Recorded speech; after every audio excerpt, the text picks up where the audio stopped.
आणि आता पाहणार आहोत मोठ्या राजकीय टॉप 9 बातम्या।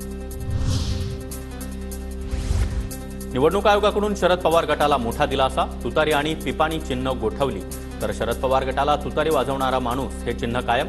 लोकसभा निवडणुकीमध्ये तुतारीसारख्या दिसणाऱ्या इतर चिन्हांमुळे शरद पवार गटाला फटका बसला होता। शरद पवार यांच्याकडून अमित भांगरेंना अकोलेमधून उमेदवारीचे संकेत। आमदार किरण लहामटे यांना खाली बसवा, अमित भांगरेच्या मागे शक्ती उभी करा, शेतकरी मेळाव्यात शरद पवार यांचं आवाहन।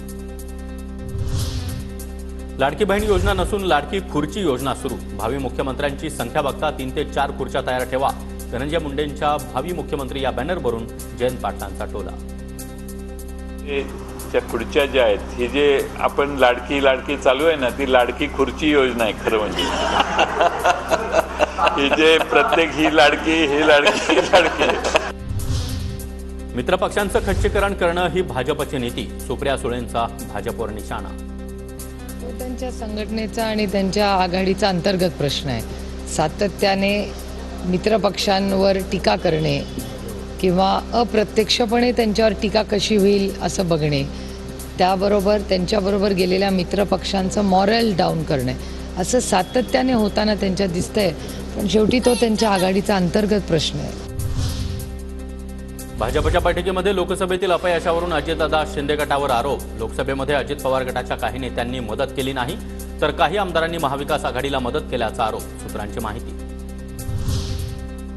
लोकसभेला शिंदे गटाला 15 जागा देण्याची काहीही गरज नव्हती। शिंदेंना 15 जागा दिल्यानं विधानसभेमध्ये अडचण होण्याची शक्यता, भाजप नेत्यांची कोर कमिटीच्या बैठकीत तक्रार, सूत्रांची माहिती। विधानसभा निवडणुकीला महायुती म्हणूनच सामोरं जायचं आहे, केंद्रीय पक्षश्रेष्ठींच्या राज्यातील नेत्यांना निरोप, तर भाजपने 160 ते 170 जागा लढाव्या, नेत्यांचा आग्रह। माध्यमांना बाईट देण्यासाठी आता भाजपकडून एकूण 10 नेत्यांची टीम, सकाळी 4 तर दुपारी 6 नेते माध्यमांना बाईट देणार। पंकजा मुंडे, आशिष शेलार, रावसाहेब दानवे, गिरीश महाजन, प्रवीण दरेकर यांचा देखील समावेश। उज्ज्वल निकम यांची भाजपच्या प्रवक्तेपदी निवड, काही दिवसांपूर्वीच निकम यांची सरकारी वकील म्हणून नियुक्ती, सरकारी वकील असतानाच निकम यांची भाजपच्या प्रवक्तेपदी वर्णी।